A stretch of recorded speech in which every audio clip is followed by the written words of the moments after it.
हमारे खास programme health गुरु में आपका बहुत स्वागत है और मैं हूं आपके साथ शुभांगी ठाकुर। आज हम बात करेंगे आंखों से जुड़ी समस्या और उनके इलाज की। आज की तारीख में लगभग हर किसी को आंखों की समस्या है। आंखों की देखभाल, तकलीफ और इलाज से जुड़ी जानकारी देने के लिए इस वक्त हमारे साथ स्टूडियो में मौजूद है नेत्र रोग विशेषज्ञ डॉक्टर अमृता वर्मा, जो कि सिटी आई केयर हॉस्पिटल रायपुर से है। डॉक्टर अमृता, आपका बहुत स्वागत है IBC 24 में। नमस्कार शुभांगी और सारे दर्शकों को मेरा नमस्कार and thank you for giving me this opportunity कि मैं आप सबसे अपने आई के बारे में बात कर सकती हूँ और आपको कुछ जानकारियाँ दे पाऊँ। बिल्कुल। डॉक्टर अमृता, सबसे पहला सवाल हमारा यही है कि एज रिलेटेड मैकुलर डेजेनरेशन क्या होता है और ये कैसे होता है, इसका इलाज क्या है? जब हम बात करते हैं एज रिलेटेड मैकुलर डिजेनरेशन की, तो जो पहले दो शब्द हैं एज रिलेटेड, मतलब ये उम्र के साथ आता है। 50 साल की उम्र के बाद आंख का जो हमारा पर्दा रहता है, जो हमारे पैदा होने के बाद से लगातार काम करता है आपके देखने के लिए, वो धीरे धीरे कमज़ोर पड़ने लगता है। इस कमज़ोरी को एज रिलेटेड मैकुलर डिजेनरेशन बोला जाता है। एज रिलेटेड मैकुलर डिजेनरेशन में धीरे धीरे से नज़र की कमी होनी शुरू हो जाती है और इसीलिए 50 साल की उम्र के बाद अपने पर्दे का चेकअप बहुत ज़रूरी होता है। ये भी जानना चाहते हैं आपसे, मैकुलर डिजेनरेशन के लक्षण क्या होते हैं और ये किस वजह से होता है, क्योंकि अक्सर लोगों के ज़हन में सवाल होता है कि आखिर ये किस वजह से होता है, इसके कारण क्या होते हैं?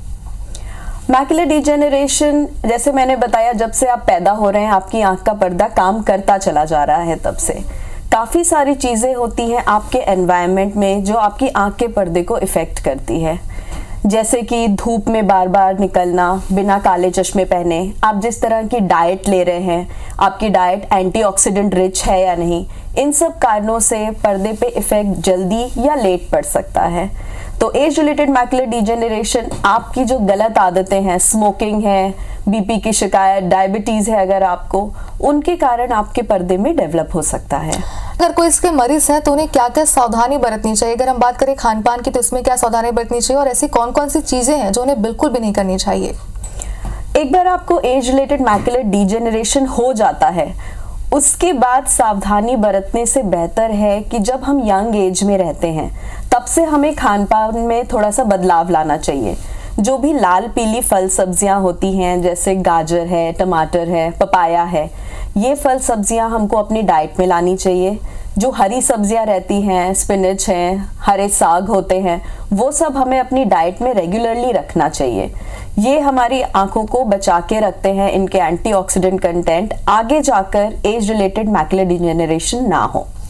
एक बार आपकी एज अगर 50 के पार हो जाती है तो हमारे पास काफ़ी फॉर्मुलेशन होते हैं जो कि आई के स्पेसिफिक होते हैं। ये दवाइयाँ आती हैं जिनके आप कोर्स कर सकते हैं रेगुलर इंटरवल में, जो कि आँख में आपको जो वाइटामिन्स, एंटीऑक्सीडेंट्स की ज़रूरत है वो सही मात्रा में आपकी आँख तक पहुँचाते हैं। बिल्कुल। तो सबसे ज्यादा सावधानी बरतने की जरूरत है खान पान को लेकर। मैकुलर डिजेनरेशन कितने प्रकार का होता है और इसके कितने स्टेप्स होते हैं? जैसे अगर आप लोग ट्रीटमेंट करते हैं तो कितने स्टेप्स इसके होते हैं जो आपको फॉलो करने होते हैं? फाइन। तो मैकुलर डिजेनरेशन एक्चुअली 2 प्रकार के बेसिक होते हैं। इसको ड्राई और वेट टाइप का बोला जाता है। आप मोटा मोटा ये समझिए कि जो ड्राई टाइप का मैकुलर डिजेनरेशन है, इसमें धीरे धीरे धीरे नज़र कम होती चली जाएगी, हल्का धुंधलापन सा दिखेगा, एकदम से आप ऐसा नहीं होगा कि आपको दिखना बंद हो जाएगा। तो इसके जब से शुरुआत है तब से आप जब डॉक्टर को दिखाने जाते हैं तो ऑलमोस्ट लोग 5-6 साल निकाल कर आते हैं, क्योंकि उनको लगता है कि एज के अकॉर्डिंग थोड़ी सी नज़र कम हो रही है। जो second type wet macular degeneration होता है, उसमें आँख के अंदर नई नसें बनने के कारण, उनके फटने के कारण अचानक से ब्लीडिंग हो सकती है, सूजन आ सकती है और तुरंत अचानक से दिखना बंद हो सकता है। तो ये 2 तरीके के एज रिलेटेड मैकुलर डिजेनरेशंस होते हैं। अब ये दोनों का ट्रीटमेंट जो है वो बिल्कुल ही अलग है।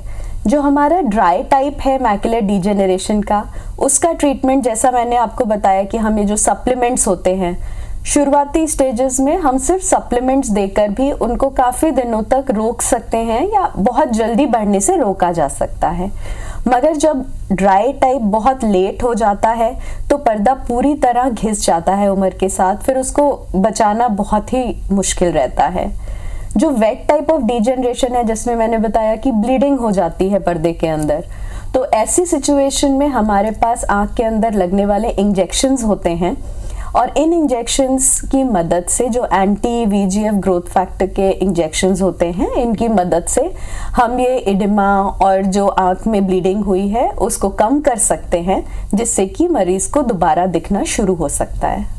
बिल्कुल डॉक्टर, क्योंकि आपने मैकुलर डिजनरेशन का ट्रीटमेंट यहाँ पे विस्तार से मैं बताया, लेकिन आपसे भी समझना चाहते हैं क्योंकि आप इसके एक्सपर्ट्स हैं, जब इसका ट्रीटमेंट आप करते हैं तो क्या क्या सावधानियां आपको बरतनी पड़ती है और क्या क्या कठिनाइयां आपको आती है ट्रीटमेंट के समय? ट्रीटमेंट के समय देखिए सबसे बड़ी कठिनाई तो यही होती है कि पेशेंट का फॉलोअप, क्योंकि मरीज को हमें बार बार देखना ज़रूरी है। जो शहर से मरीज होते हैं, रायपुर के हैं, उनका बार बार आना आसान रहता है, हर महीने हमें देखना है। मगर जो बाहर के पेशेंट होते हैं वो बार बार आने में उनको बहुत परेशानी रहती है। तो ये एक बहुत ही मेजर फैक्टर होता है कि पेशेंट का फॉलोअप जो रहता है। बाकी अगर हम कठिनाई की बात करें तो डेफिनेटली एक पेशेंट की पॉकेट पे भी बहुत ज़्यादा असर पड़ता है, क्योंकि जो आप दवा खा रहे हैं वो आप 3 महीने पूरी मेडिसिन खाते हैं, उसके बाद आप थोड़ा ब्रेक लेते हैं, फिर आप मेडिसिन लेते हैं, ऑलमोस्ट लाइफ लॉन्ग प्रोसेस है। तो इस वजह से थोड़ा सा वो एक्सपेंसिव भी हो जाता है। जब हम इंजेक्शंस की बात करते हैं, डेफिनेटली इंजेक्शंस बहुत ही स्पेसिफिक हैं, तो वो भी बहुत ज़्यादा पॉकेट फ्रेंडली नहीं होते हैं, मगर उसमें भी बेसिकली यही प्रॉब्लम आती है कि फाइनेंशियल प्रॉब्लम एक बहुत बड़ी प्रॉब्लम हो जाती है पेशेंट के लिए। डॉक्टर अमृता, और टॉपिक है जिसके बारे में विस्तार से हम आप समझना चाहते हैं, वह डायबिटिक रेटिनोपैथी। ये क्या होती है और ये कैसे होती है, लोगों को, मरीजों को इसके बारे में जानकारी दीजिए। डायबिटिक रेटिनोपैथी मतलब जो डायबिटीज़ का मरीज है उसके पर्दे में कोई भी बीमारी या चेंज आए जो कि डायबिटीज़ के कारण रहे, तो ये उन लोगों में होता है जो डायबिटिक होते हैं। अब डायबिटीज़ हम सबको एक मोटा मोटा पता है कि टाइप 1 और टाइप 2 की डायबिटीज़ होती है। जो टाइप 1 डायबिटीज़ वाले पेशेंट होते हैं उनको करीबन जब पता चलता है कि पेशेंट डायबिटिक है, उसके करीबन 5 साल के बाद से ये डायबिटिक रेटिनोपैथी डेवलप होने का चांस होता है। और जो टाइप 2 डायबिटीज़ के पेशेंट होते हैं उनमें अक्सर जब आपको पता चलता है उस समय ऑलरेडी डायबिटिक रेटिनोपैथी कुछ लोगों में डेवलप हो चुकी होती है। तो पहली चीज़ तो ये है कि जब भी आपको पता चले कि आप डायबिटिक हैं तो सबसे पहले आपको अपने पर्दे की जांच करानी ज़रूरी है, जिससे कि हमें पता चल जाए कि डायबिटिक रेटिनोपैथी है या नहीं है। बाकी कई सारी और चीज़ें भी होती हैं शरीर में जिससे ये डायबिटिक रेटिनोपैथी जल्दी आ सकता है। जैसे अगर प्रेगनेंसी में कोई डायबिटीज़ जिनको है वो प्रेग्नेंट होते हैं तो उनको रेटिनोपैथी काफ़ी जल्दी डेवलप हो सकती है। वो लोग जिनको किडनी डिजीज़ होती है, जो ऑलरेडी बीपी की शिकायत जिनको रहती है, जिन लोगों को अनीमिया होता है, उन लोगों में जो डायबिटिक रेटिनोपैथी है वो सामान्य से काफ़ी जल्दी विकसित हो सकती है। प्लस जो लोग बहुत यंग एज में डायबिटिक हो जाते हैं, मतलब 40 की उम्र के पहले, उनको भी बहुत जल्दी डायबिटिक रेटिनोपैथी होने का चांस होता है। ये तो आपने बताया कि डायबिटिक रेटिनोपैथी होती क्या है, लेकिन इसका ट्रीटमेंट क्या है, इसके उपाय क्या है और इसका ट्रीटमेंट कैसे किया जाता है? डायबिटिक रेटिनोपैथी का जो ट्रीटमेंट है वो डिपेंड करता है कि मरीज हमारे पास कौन सी स्टेज में आ रहा है। डायबिटिक रेटिनोपैथी जो बिल्कुल ही शुरुआती स्टेज है उसका ट्रीटमेंट बहुत ही आसान है। आप अपना ब्लड शुगर कंट्रोल करिए, अपना लिपिड लेवल कंट्रोल करिए, अपना बीपी कंट्रोल में रखिए, तो ये डायबिटिक रेटिनोपैथी नहीं बढ़ती है जल्दी। मगर एक बार पेशेंट थोड़ी एडवांस स्टेज में आ जाए तो हमको आगे काफ़ी टेस्ट करने पड़ते हैं, जैसे ओसीटी का टेस्ट, आँख की एंजियोग्राफी का टेस्ट, और ये टेस्ट करके हम पता लगाते हैं कि पेशेंट को लेज़र की ज़रूरत है, इंजेक्शन की ज़रूरत है, और अगर आंख में ब्लीडिंग हो जाए तो पेशेंट को सर्जरी की भी ज़रूरत पड़ सकती है। सबसे ज़रूरी और अहम सवाल है जो कि दर्शकों की तरफ से ही है, दरअसल अगर डायबिटिक रेटिनोपैथी के मरीज है तो वो डॉक्टर्स को कब दिखाएं? इसके शुरुआती लक्षण क्या होते हैं? कौन सा वो सही समय है जब हमें डॉक्टर्स के पास जाना चाहिए? जैसे मैंने आपको बताया कि डायबिटिक रेटिनोपैथी में अगर आपको टाइप 1 डायबिटीज़ है तो डायबिटीज़ को डायग्नोज होने में, जब आपको पता चला है कि मुझे शुगर की बीमारी है, उसके 5 साल के भीतर ही अपना पहला टेस्ट करवा लेना चाहिए। और अगर आपको टाइप 2 है तो जैसे ही आपको पता चलता है कि हाँ मैं डायबिटिक हूँ, आपको तुरंत जाके अपने रेटिना का टेस्टिंग करवानी चाहिए। अगर बिल्कुल ठीक है आपका रेटिना, फिर भी साल में एक बार डायबिटिक रेटिनोपैथी के लिए अपनी रेटिना की टेस्टिंग आपको करवाते रहना चाहिए। बिल्कुल, तो हमारी चर्चा जो है वो लगातार जारी रहेगी, लेकिन अगर आपको कोई समस्या है तो आप सीधे डॉक्टर अमृता से संपर्क कर सकते हैं। हम उनका नंबर इस वक्त आपकी टेलीविजन स्क्रीन पर भी डिस्प्ले कर रहे हैं। फिलहाल आगे बढ़ते हैं। डायबिटिक रेटिनोपैथी के बारे में आपने जानकारी दी, ये कितने प्रकार का होता है, कैसे इसे समझें? सो डायबिटिक रेटिनोपैथी एक नॉन प्रोलिफरेटिव और प्रोलिफरेटिव दो तरीके का माना जाता है। जो नॉन प्रोलिफरेटिव होता है, आप समझ लीजिए वो शुरुआती है, और जो प्रोलिफरेटिव स्टेज में अगर आप आ गए हैं, इसका मतलब है कि वो बहुत एडवांस हो चुका है आपका डायबिटिक रेटिनोपैथी। इस स्टेज में 100% पेशेंट्स को आँख के लेज़र, इंजेक्शन या सर्जरी की ज़रूरत पड़ती है। जबकि जो नॉन प्रोलिफरेटिव टाइप होता है, उसमें ज़्यादातर हमें पेशेंट को देखते रहना पड़ता है। अगर पर्दे में सूजन नहीं है तो सिर्फ डायबिटीज़ कंट्रोल, आपका और सारा सिस्टमिक कंट्रोल रखने से भी काम बन सकता है। हमारे थर्ड टॉपिक की बात करते हैं, जो भी बहुत ज़्यादा इंपॉर्टेंट है, जो है हाइपरटेंसिव रेटिनोपैथी। ये क्या होती है, इसका इलाज क्या होता है? जैसे कि इस बीमारी का नाम है हाइपरटेंसिव रेटिनोपैथी, मतलब जो लोगों को उच्च रक्तचाप या हाइपरटेंशन की बीमारी होती है, उनकी आंखों में भी एक तरह की रेटिनोपैथी होती है। बीपी बढ़े रहने के कारण धीरे धीरे आंख की जो नसें होती हैं वो पतली होनी शुरू हो जाती हैं। नसों के पतले होने के कारण आंख में खून पहुंचना भी कम होने लगता है। सो ये जो बीमारी है, इसको हाइपरटेंसिव रेटिनोपैथी बोला जाता है। लेकिन इसके लक्षण क्या होते हैं? हमें कैसे पता चलेगा कि हमें ये प्रॉब्लम आगे जाके होने वाली है? कब हम डॉक्टर्स को दिखाएं और ये किस वजह से होता है? देखिए, लक्षण इसका यही रहता है कि अचानक से आपको देखने में कमी हो सकती है। कभी कभी सडनली बीच के हिस्से में काले धब्बे से दिख सकते हैं, तो आपको उस समय में डॉक्टर को जाकर दिखाना है। अगर आपको बीपी, शुगर, कोई भी इस तरह की बीमारी है, तो साल में एक बार आपको अपने पर्दे का चेकअप रेगुलरली करवाना ही चाहिए। लेकिन कई बार ऐसा भी होता है कि लोगों को ये समस्या पता भी चल जाती है, डॉक्टर्स उन्हें बता भी देते हैं कि उन्हें ये प्रॉब्लम है, लेकिन वो डरते हैं क्योंकि इसका ट्रीटमेंट कैसे होगा, इसकी जानकारी उन्हें नहीं होती है। आपसे समझना चाहते हैं कि इसका ट्रीटमेंट कैसे किया जाता है और क्या होता है? हाइपरटेंसिव रेटिनोपैथी का ट्रीटमेंट जो होता है, अगर आपके पर्दे में सूजन आती है तो इसमें भी इंजेक्शंस लगते हैं, मगर ज़्यादातर हाइपरटेंसिव रेटिनोपैथी का ट्रीटमेंट आपका सिस्टमिक कंट्रोल, मतलब आपका जो बीपी है, अगर उसे हम अच्छे से कंट्रोल में रखेंगे तो हाइपरटेंसिव रेटिनोपैथी हमें बहुत ज़्यादा परेशान नहीं करता है।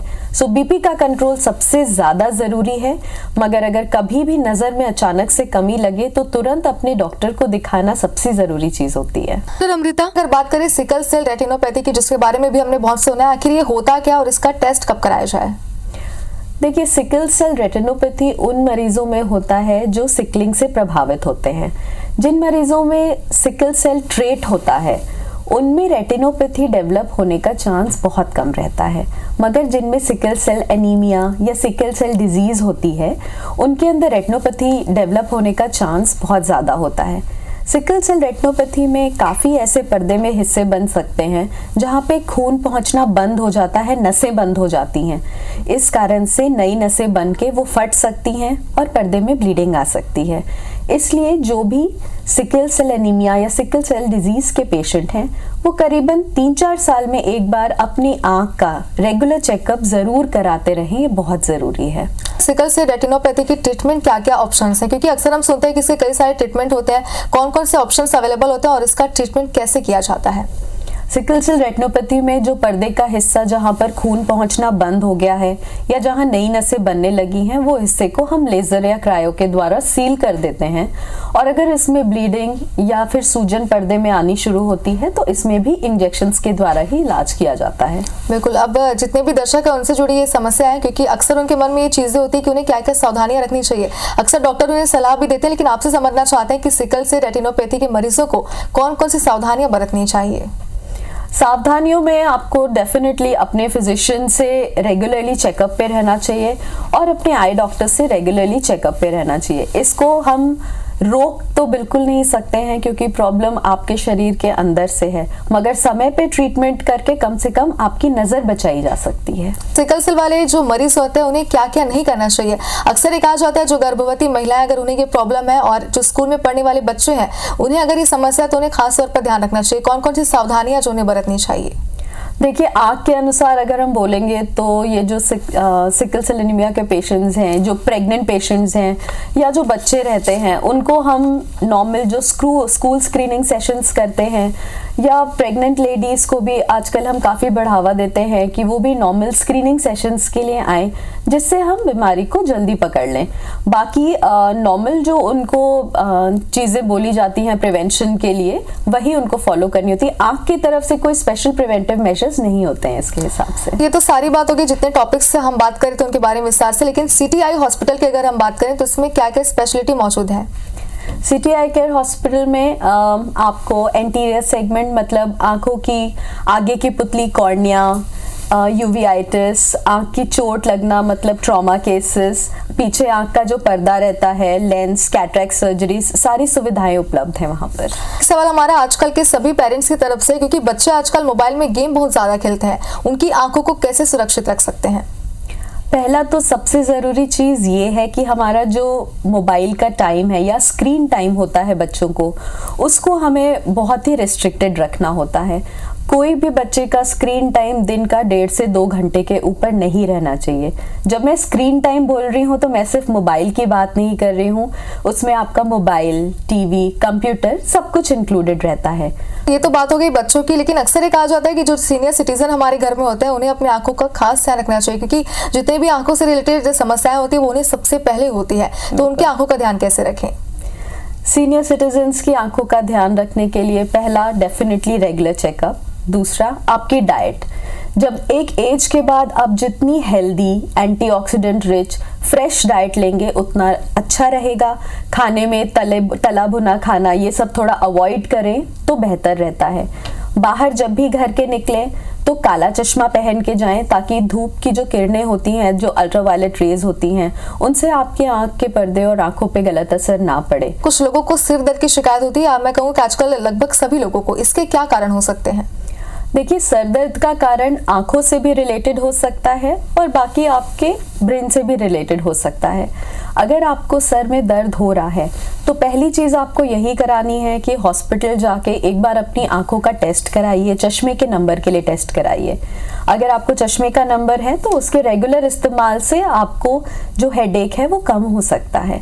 दूसरा जो एक और रीज़न है जो इस सीज़न में बहुत कॉमन है, वो है साइनसाइटिस। क्योंकि ये एलर्जिक सीज़न चल रहा है, वायरल हो रहा है, तो साइनसाइटिस के कारण भी बहुत लोगों को सर में दर्द की शुरुआत हो सकती है। तो अगर आपको चश्मे का नंबर नहीं है तो सेकेंड हम ENT स्पेशलिस्ट के पास आपको भेजते हैं ताकि आपकी उसके लिए टेस्टिंग हो जाए। और थर्ड जो सबसे कॉमन रीज़न हेडेक के लिए होता है वो माइग्रेन का होता है। तो उसके साथ में जिन लोगों को सर में दर्द के साथ उल्टी, चक्कर ऐसी शिकायत होती है, वो बेहतर है कि पहले फिजिशियन या न्यूरोफिजिशियन से मिलें और बाद में फिर हम चश्मे के नंबर की जांच करें। पहले भी आपने कई बार ये कहा है कि समय रहते हमें अपनी आंखों का टेस्ट जरूर करना चाहिए, लेकिन कई बार ये होता है कि कुछ लोग कराना तो चाहते हैं लेकिन उन्हें ये जानकारी नहीं होती कि उन्हें कौन सा टेस्ट कराना है। आपसे समझना चाहते हैं कि कौन से टेस्ट हमें समय रहते कराने चाहिए जिससे आंखों में गंभीर रोगों का पता चल सके। जो आँख की टेस्टिंग होती है वो नॉर्मली 40 की उम्र के बाद हम सजेस्ट करते हैं कि हर कोई साल में एक बार अपने आँख की टेस्टिंग करवाते रहे। अब ये आँख की टेस्टिंग में आपके आँखों का नंबर, जो चश्मे का नंबर है, दूर का नंबर, एज के अकॉर्डिंग जो पास का नंबर होता है वो, फिर आपकी आंखों का जो प्रेशर होता है उसकी जांच, क्योंकि ग्लोकोमा नाम की जो बीमारी या काला मोतियाबिंद जिसे कहते हैं वो भी 40 के बाद शुरू होती है। तो आंखों के प्रेशर की जांच, साथ में आंख का जो आगे का हिस्सा है एंटीरियर सेगमेंट और आंख का जो पर्दा और नस होता है उसकी भी जो स्क्रीनिंग का टेस्ट होता है वो एक ही बार में हो जाता है। तो आपको बस एक आई स्पेशलिस्ट के पास जाना है जो आपका नॉर्मल चेकअप में आंख के आगे का हिस्सा, पीछे का हिस्सा, चश्मे का नंबर और प्रेशर सारी जांच करेंगे। सबसे बेसिक सवाल है मेरा आपसे कि आंखों में कितनी प्रकार की समस्याएं होती हैं, कौन कौन से वो रोग हैं जो हमारे आंखों में हो सकते हैं? ये लिस्ट तो बहुत ही बड़ी है। आंखों में देखिए ये बहुत ही छोटी सी चीज़ आपको दिखाई दे रही है, मगर आँख के अंदर बहुत ज़्यादा स्ट्रक्चर्स हो रहे हैं। अगर हम आगे से शुरू करें तो हम अपनी पलकों से शुरू कर सकते हैं। पलकों में कई तरह की सूजन हो सकती है। सबको जैसे ये सीज़न में पलकों में लाल होने लगती है, सूजन आने लगती है, दर्द होने लगता है, स्टाई की समस्या जिसे हम कहते हैं। आगे में आपको स्टाई हो सकता है, कैलेजियन हो सकता है।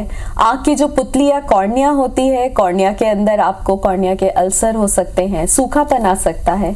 ड्राई आई जो कि स्क्रीन टाइम बढ़ने के कारण आजकल की सबसे ज़्यादा बड़ी प्रॉब्लम्स में से एक है। और हम पीछे की तरफ जाएं तो आंख के अंदर सूजन हो सकती है, मोतियाबिंद की बीमारी जो कि सफ़ेद मोतियाबिंद या कैटरैक्ट या काला मोतियाबिंद या ग्लोकोमा हो सकता है। और इनके पीछे आपकी आंख का पर्दा है। इस पर्दे में हर तरह की बीमारी जो आपके शरीर को इफ़ेक्ट कर रही है वो आपकी आंख के पर्दे को भी इफ़ेक्ट कर सकती है, जैसे डायबिटीज़ है, हाइपरटेंशन है, सिकल सेल है। इसी तरह से पर्दा अपनी जगह से हट सकता है। जिन लोगों को बहुत ज़्यादा माइनस का नंबर होता है उनके पर्दे में छेद बन सकते हैं और आगे दिक्कतें आ सकती हैं। और लास्ट होता है कि आँख की जो नस होती है वो नस पे भी कभी कभी जो दिमाग में अगर प्रेशर बनता है या दिक्कत होती है तो आँख की नस में भी सूजन की शिकायत हो सकती है। समय की थोड़ी कमी, इसलिए आखिरी सवाल मैं आपसे लेना चाहती हूँ। शॉर्ट में इसका जवाब हम चाहते हैं, क्योंकि अक्सर आजकल हम देखते हैं कि आई ड्रॉप लोग मन से ही डाल देते हैं। उन्हें पता भी नहीं होता कि वो आई ड्रॉप किस चीज़ का है, और वो सिर्फ आंखों में कुछ चला गया या फिर उन्हें आंख में अगर दर्द हो रहा है तो वो किसी भी आई ड्रॉप का इस्तेमाल करते हैं। कितना सेफ है?